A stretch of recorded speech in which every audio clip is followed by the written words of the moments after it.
Hello. Welcome to that F1 show, weekly F1 podcast by F1 fans, well, two F1 fans, Roger and me, Alan.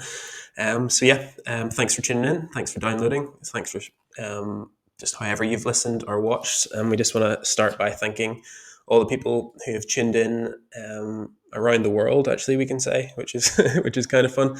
We've had people obviously in the UK, Ireland, the USA, India, France, Belgium, the Netherlands, which is just mad for us to think about.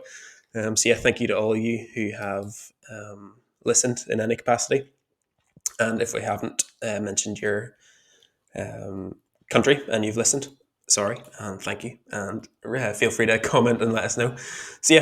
Just before we start, you can obviously find us on all our social media platforms at that F1 show. If you're listening to the podcast, we'd really appreciate a thumbs up if you like the episode, and also to follow or subscribe depending where you're listening. And if you're watching us on YouTube, thank you, and we'd love if you could subscribe. That would really help boost our podcast. So enough of that waffling. Welcome and thank you. And Roger, you want to talk about qualifying? The F1 season has started. Oh, what a weekend!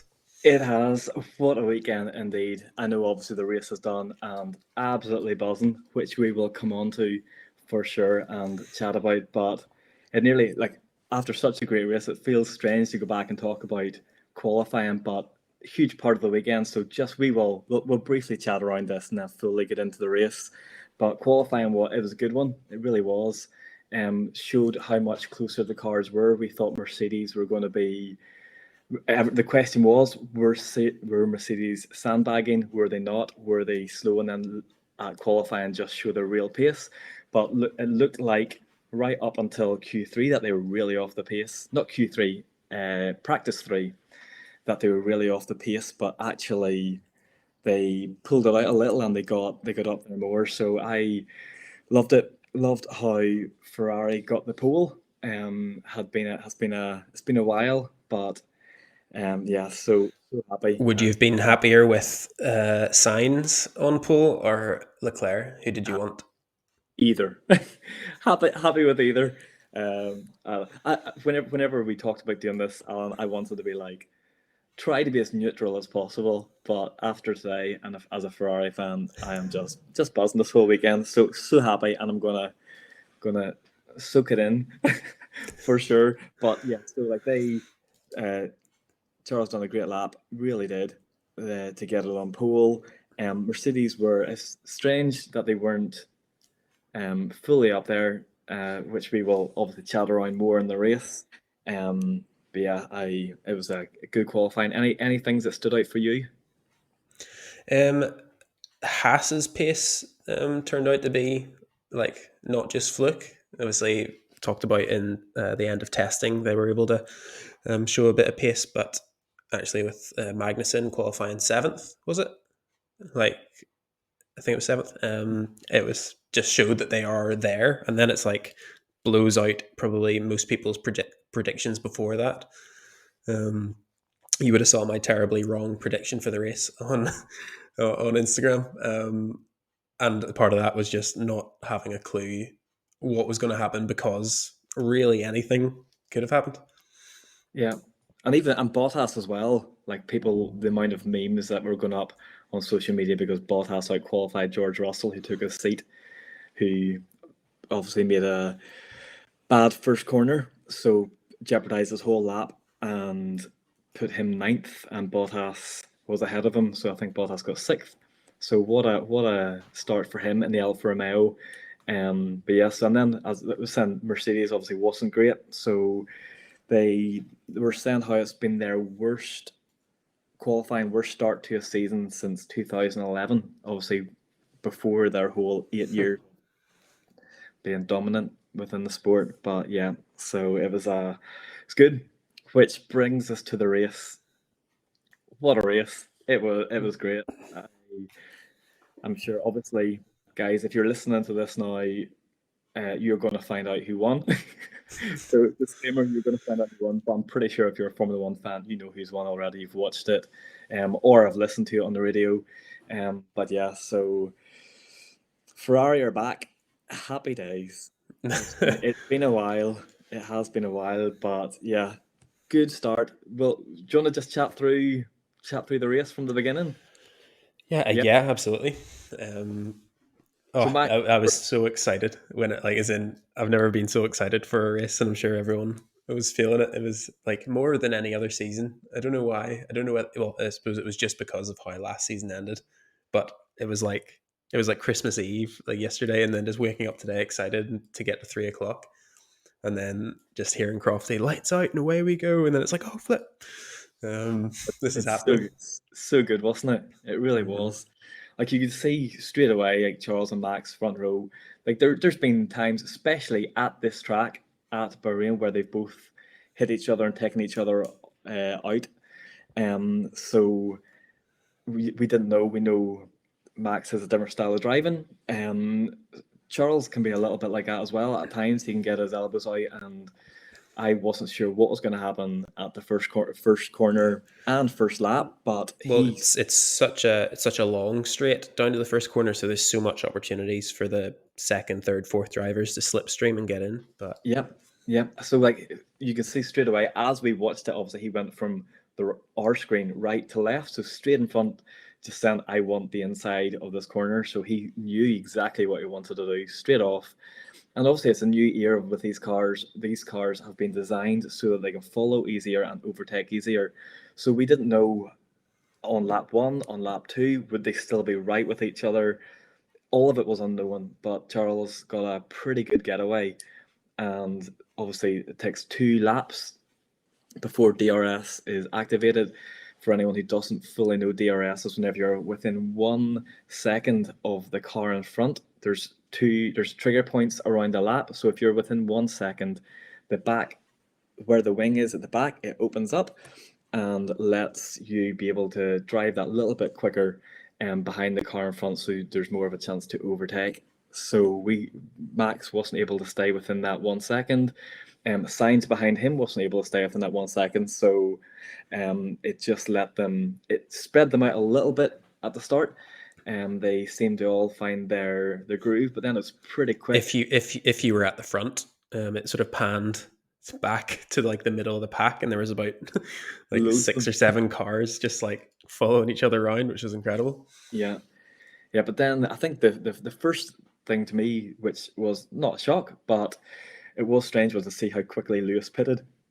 We know that tire degradation is high in Bahrain, so the tires will wear away faster. Is that because of the heat, or is there a So particular reason? things can at different tracks. It can happen in different ways. It can be heat. It can be the surface style. It can be the layout of the track. Obviously, with the amount of corners, some tracks have less corners, some don't. So as they are moving around, just there's a number of components which will change why tires uh, wear away faster, and some also driving styles. Like they will talk about drivers having a sensitive foot and all that stuff. How some are really good with their tires, some aren't. So, but as a whole, heat and all that stuff. Yeah, heat, the amount of corners, the surface type, everything will come into effect. So Lewis came in lap 12 and went from softs to hard straight away. People thinking that they might do him till the end. And then they were talking like 3-stop strategy. I was like, when was the last time we had a 3-stop strategy? Like it was Yeah. great. Like for pit stops, oh, I know, because it changes it up so much, because it's two opportunities at least. Well, so, yeah, yeah, obviously in a three stop, there's three opportunities, but even with a two stop, there was a lot of one stops last year, um, which sort of like the thing about two stops is that it allows then two occasions for every driver for something to go wrong, whether it's yeah, an extra second at a pit stop, whether it's just the window they try and feed them back out. It's like it just makes it so much more exciting. it Um, does. It does. And then obviously these tires are new as well. So different shape, different not shape. They're all round. Different shape. Yes, they're square tires this year. No, so like as they are larger size and the wall is not so big, so the side of the tire is not as big. So Lewis came out and had the hards on. They were cold, so the grip wasn't there, and he just could not get that car going. So he came out of the pits and straight after up that back straight, I can't remember a time whenever a car was weaving, going side to side in the middle of a race. Normally they do that behind a safety car to get heat into their tires, but he had done that just to try and get them heated up on that lap coming out. So that he was the first in the pit, and then showed the rest of the field. It These are just didn't like they're work. gonna, yeah, yeah. Then they As did come as back. as Toto said afterwards, he was like, "We put the hard on, and it was like putting your hand in the toilet." So it clearly didn't work. May as well have been wet. Or he was saying that they were pretty, like, different word for crap. One of the two. Yeah, Um, but just to mention as well, for you guys that they were still not sure if you would have heard in commentary that the tires this year are heavier. Obviously, we said that they're bigger, so they're 23 kilograms in weight. So to put that on, as they were saying, one of the commentators said that being down on one knee, these cars coming in at a fast pace, having to lift these off at that weight and put another one on, it's heavier. It's a different thing for the mechanics once again. And that has obviously, you can see that the pit stops are slower. So being a Ferrari fan over the years, there's been races that Ferrari have thrown away because their poor pit stops either haven't even brought the right tires out, famously in the past, or bringing somebody else's tires out, or just not, like, just bad refueling back in the day. All of that stuff. Ferrari's pit stops have never been known to be good. They've even changed that around. So have they? Like, and for those of you who haven't, who are maybe just getting into it this season, like, a bad pit stop is maybe half a second slower or a second slower than a good pit stop. Like, it's not yeah, a huge amount, but in Formula One, obviously, tenths of a second make such a difference. yeah. And last year, I think the fastest was it 1.86 seconds? I think 1.88 is the fastest. Last season, it might have been 1.9 was the fastest. They could have done a Okay, 1.8, but I know Red Bull were on it last year. yeah, and it's what Red Bull are known for, like fast pit stops, as in the top 10 pit stops last year, the top 10 fastest pit stops last year. 9 of them were by Red Bull, and one of them was actually by Williams. Um, so Ferrari, like, their pit stops were sort of I think they averaged, like, last year they were constantly doing sort of 3 seconds, 3.2 seconds. So, like you say, Yeah, they're just like, well, that's nearly 2 seconds slower. yeah, yeah. Um, So their fastest one today was 2.3, which is great. Really, and really got the good. fastest Yeah, of the race. yeah. So good. All plays into it, and clearly played into it because of where we seen where Max came out, which brings us on to that little battle and rivalry between Verstappen and Leclerc. So that's going to be great this year. It really is. Obviously, we can see that once that Red Bull are going to be, they are up there. Ferrari are up there. Mercedes sometime will be up there. Um, but Max and Charles having that little battle was just, it was great. It Oh, lasted for what, four yeah. laps, just changing around. Yes, there was 2 laps where it was like back and forth, and then the last lap Max tried and locked up in the first. So if you say, if you didn't watch the race and just heard the result, or if you've got it recorded, go back and watch from lap 17. Watch lap 17 for a few laps, and you'll just see, just constant back and forth, especially with how last year went. You sort of thought, okay, Max has got him, right? That's the race done. Max can just fire away. Yeah, Two corners later, in the second DRS zone, Charles just went, and took him back, and then again on the second, on lap 18. Oh, it was phenomenal. But that was short. That was just after Max's pit stop, wasn't it? yes, So then the next time, his brakes were, they were like, he was told to cool down his brakes, which meant, like, because obviously when he's going so fast, um, and to try and get an edge is braking late, and therefore braking a lot harsher. So it's putting a lot more pressure through his brakes. So after two laps, of that. He was told to back off, and it showed then after the first DRS zone. Is it effectively a stall when you lock up the wheels, or what? Do you know? So like, Was this with Max? yeah. So when you go into a corner, do you basically stall the wheels? Do you know when they flat spot and they lock up and the Yeah, smoke fires out the back? I don't know. I haven't heard the. Obviously, I've heard the term stall, but Yeah, within that time, I'm not sure.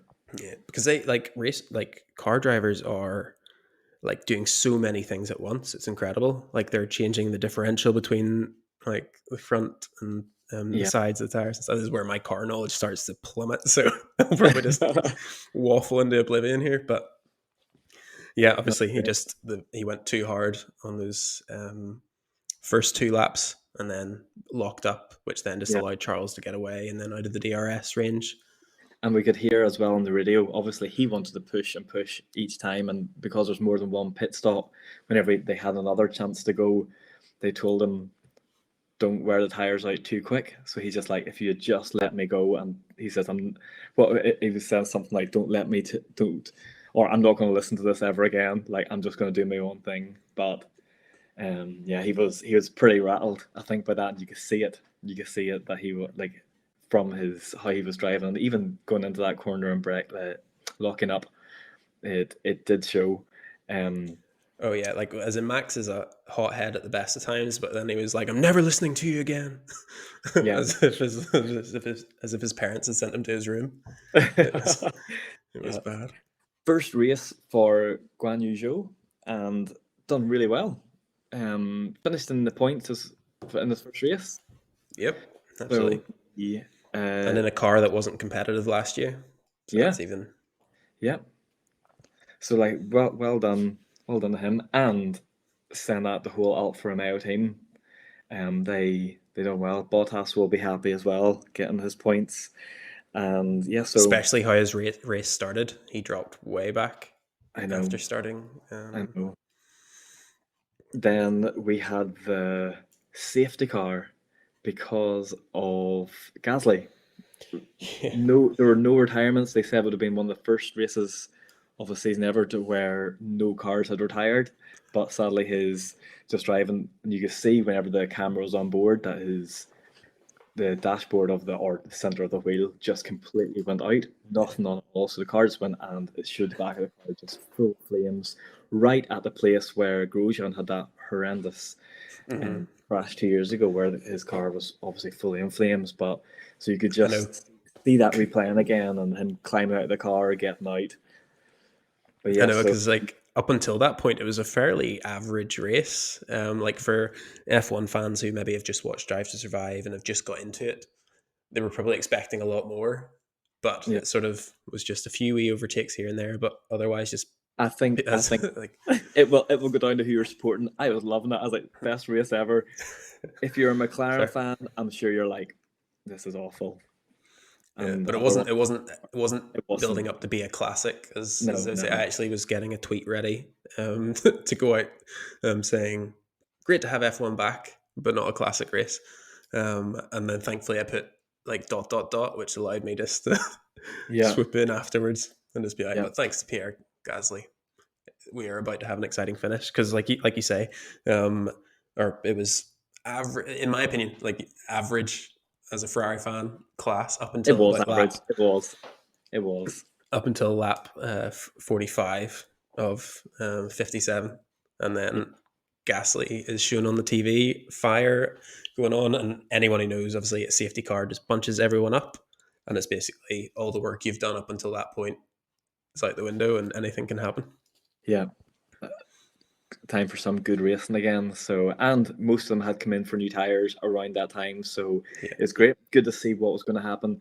Max had the issue with his car, what they were saying was the power steering.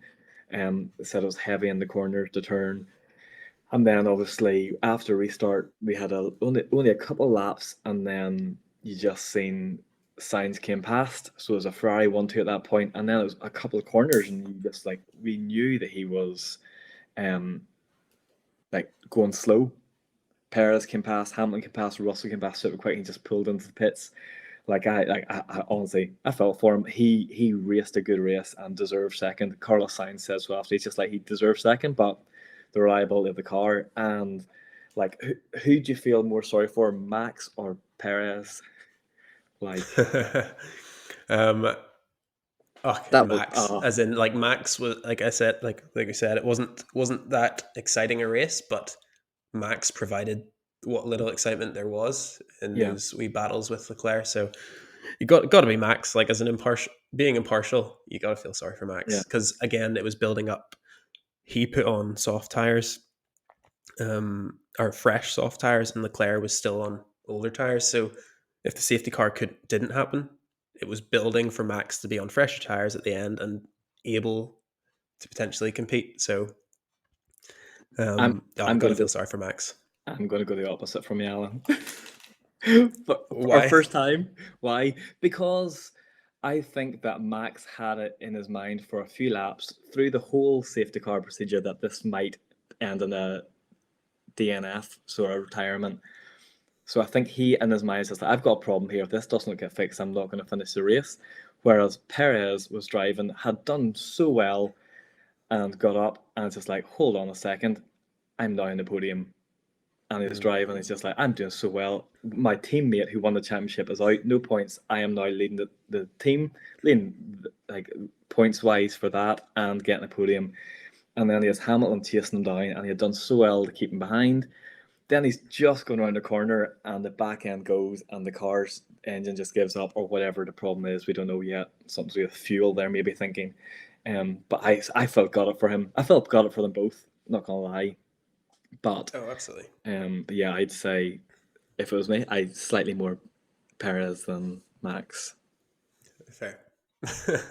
It's actually funny because my brother, and then obviously the big benefactor of that was Hamilton.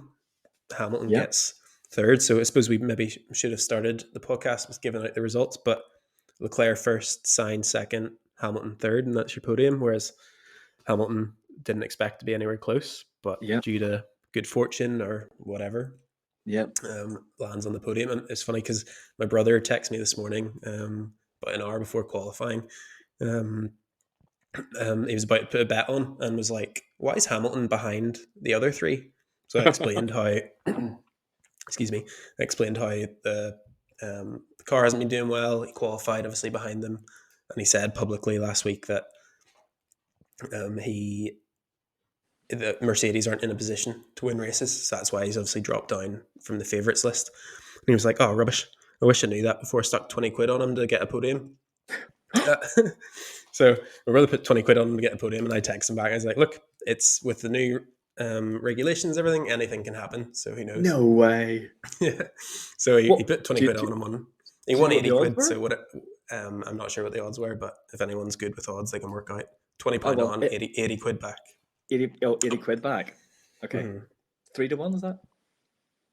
I think so. So it's yeah, that's a good on him. Like what a for probably better that he didn't know, and obviously texted Oh, after. But absolutely, yeah, absolutely. that's great. And I think people will look at that if they hadn't seen the race and you just, or if you haven't seen the race yet, you'll look at the result and go Ferrari 1-2, Mercedes 3-4. Your instant thought are, oh, Mercedes are up there again, but they. I seen someone put up a statement after they're just like, if Ferrari hadn't improved so much, it would have been another Mercedes 1-2. And everyone just be thinking, oh, here they go again. It's just the same old, same old. But that's so not the case. As we seen before the safety car came out, they were 39, 40 seconds off the leaders. So like they really do have, that's nearly a second a lap to make up, which is quite a bit. And so that like they just were they'd done what they needed to do to pick up those things in case something else happened. But it just shows you in Formula One, you just gotta keep in there and keep going for every Oh, single. absolutely. You don't know And what's going to happen. it's a sign of like the best teams. It's like in rugby, a big thing that's said is that like good teams are able to find a way to win even when they don't play well. Like that's a sign of a good team, a team that Yeah, wins even though they don't play well. And it's the yeah, same with this. Like it's not luck that they got there. Good fortune at times, but they still had to be in that position to take advantage of it. So for a team who's struggling at the start, it's it's definitely puts them in a great position because they'll obviously develop their car, they'll get better. Red Bull are clearly strong, so we could be in for a 3-horse race, which is going to be incredible. Yeah, that's good. And so that's the first race done. At the during this week, you put a post out saying that we're doing a fantasy F1 league. So if you have a fantasy F1 league and you're listening to this, but you haven't joined our league yet, the code, if you're watching on YouTube, the code is there. If not, you can go onto our social media and you'll see the code within our post. And just put that code into join a league, and you can join into our league as well. But each week we're going to read out who name the person who has got the most points. So, Alan, do you want to announce who, if people haven't checked yet, in our league, who is currently on top after race one? Yeah, absolutely. So obviously, if you're in the league, you can just log in and check it out for yourself. But congratulations to Pete, or Pete M. We'll put it. We won't put his full name out on the internet. He won this week with 227 points, and to put that in perspective, I came last with 130 points. So I did terrible and he did very well. And there's a lot in between. Yeah. So yeah, congratulations to Pete. That's near double the points. So if you haven't got a team yet, you can catch Alan very quickly. No, but do go register a team. There's 23 races, probably going to be 23 races if they can replace Sochi.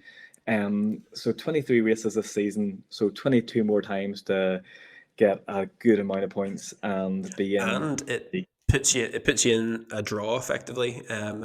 Obviously, you'll be in our league, but you'll also be in the global league.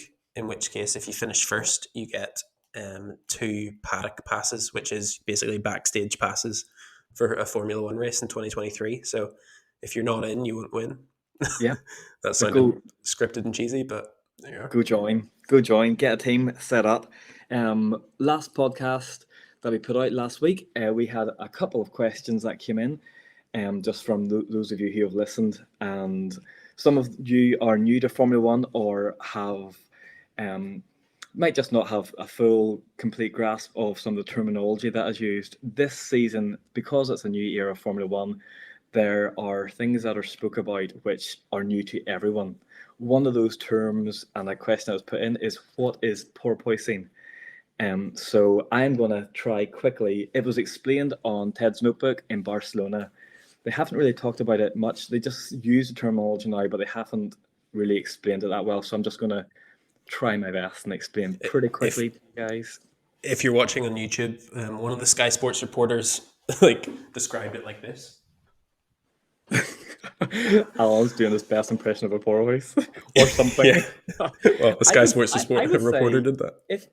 If you like, they call it porpoising, but if you can also imagine on a dance floor someone doing the worm, it's pretty much like that, just on the floor, the way you do the worm. But yeah, so the way it was explained and the way I'll try to explain it to you is now you'll see I've got a little model airplane here. So how it was explained was, if you can imagine, whenever a plane comes into land, so we've all been in airplanes whenever they come into land, best flights are whenever they come in and you barely know that you've touched the ground. It'll come in, back wheels touch first, front wheels go, and then it just slowly comes to a stop. We've all been in those windy flights or cheap budget airline flights. When they come in, back wheels touch first, it bounces up, front wheel comes down, back wheel comes down, front wheel, and it just does this slow effect where it goes back, front, and you're sitting there and it's pretty rocky. So if you can imagine that is what is happening as these guys are putting the throttle down, going down the straight. So I've got a little model Ferrari. I should probably, for this, have Mercedes, because they're the ones who are struggling the most, but Ferrari are doing pretty well. But so if you can imagine, not like a plane going back wheels, front wheels, back wheels, front wheels, but that really is what's happening as the air is going underneath the car and over the car. They haven't got the aerodynamics right yet, and it's doing a thing like a plane coming into land with the wind and everything that's going underneath and above the wings, which is making it go back, front, back, front, back, front. And that is, if you can imagine that trying to go 180, 200 mile an hour down a straight, and it doesn't, like a plane, it doesn't get slower. You're actually speeding into that. That's why it's making them go so like a porpoise Yeah. effect or a worm on a dance floor. So Yeah, and hopefully that, if you imagine plane turbulence or that, but you are on the tire, like obviously in a plane, you're elevated up. There's a bit of shock yeah, absorption there, but those guys are literally right beside the tires in the plane analogy, so they are just feeling every part of it, and it's going to mess with their heads. It's going to mess with their vision. So those guys going 190 miles an hour, breaking into a corner while they're just vibrating and their eyes are shaking. So yeah. it's a real problem. It is. It is. So Mercedes and some of the other cars are wanting to sort that as quick as they can. Another question was just the breakdown in money. So we talked about last week, especially whenever we were watching and talking about Drive to Survive, how vitally important it is for those teams last year, like Haas, Alfa Romeo, Williams, how they were constantly battling for these 1 or 2 points, and the difference that makes. So someone just saying, what is the difference? What is the difference made? So I have struggled. I've looked. If someone can find it, please send us a link for last year's figures. But I can't find last year.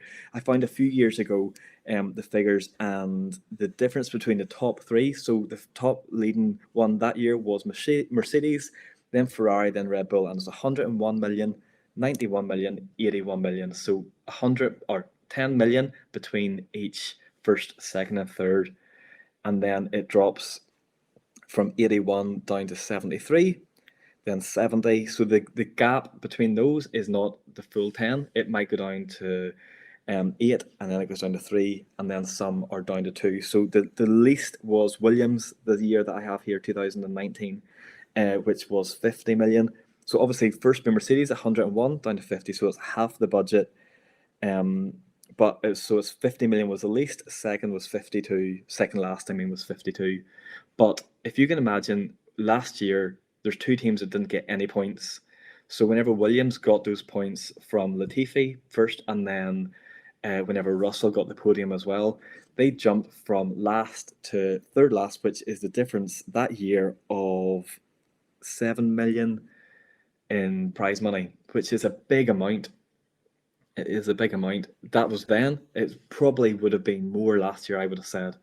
And it Because shows you actually how it's crazy the amount of money in the sport, but also how much it costs to compete, because Williams had to sell to financially secure themselves. And if they're yeah, getting 50 million, 4 or 5 years ago, so yep, let's say like somewhere between 50 and 60 million last year, and are struggling to pay the bills, it just shows you how crazy the financials are in Formula One. It's yeah, bonkers.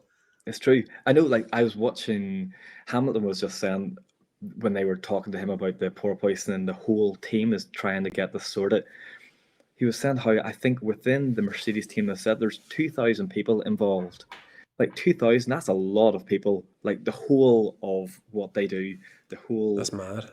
Yeah, so if you, I've just quickly done it there now in a calculator. So if you were given 50 million prize money and you were just to put that between your 2,000 staff, that's 25,000 each is what they would be paid, and that your money's gone. That doesn't include making the car, fuel, transportation, everything. It's just gone in 50 million. Really? That Yeah, doesn't that doesn't sound right. Does it? Is it? 50 million divided by 2,000, 25,000. Flip. I will just Yeah, make fair. sure. Oh no, no, I believe you. It just sounds like Yeah, it shouldn't work out. 25,000. And Yeah, the car costs multiple millions in itself, and they have two cars. yeah. Plus, then obviously, that's mad.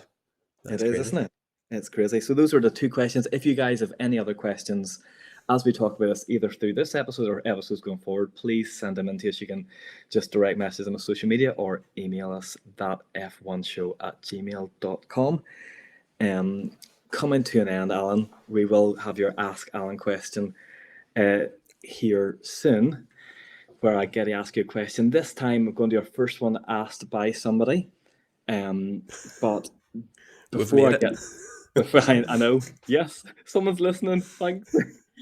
But yes, so the news, big news, obviously this week, which now seems quite small after the race has begun, was obviously the FIA released a statement about Abu Dhabi and everything that happened between Max and Lewis in the championship and Michael Massey, safety car, all of that. So they've released a statement just saying it came down to human error, which we could chat about. I think let's chat about that sometime whenever there's not a race on. We'll give a little bit more time to it, maybe.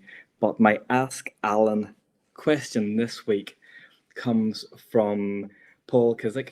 PK is from Lurgan, but originally I from don't think the people who are listening in India will will understand where Lurgan's Lower from. Ballinderry is where he is from initially. So Lower Ballinderry, PK has said if you don't know where that is, it's just left to the center of the universe.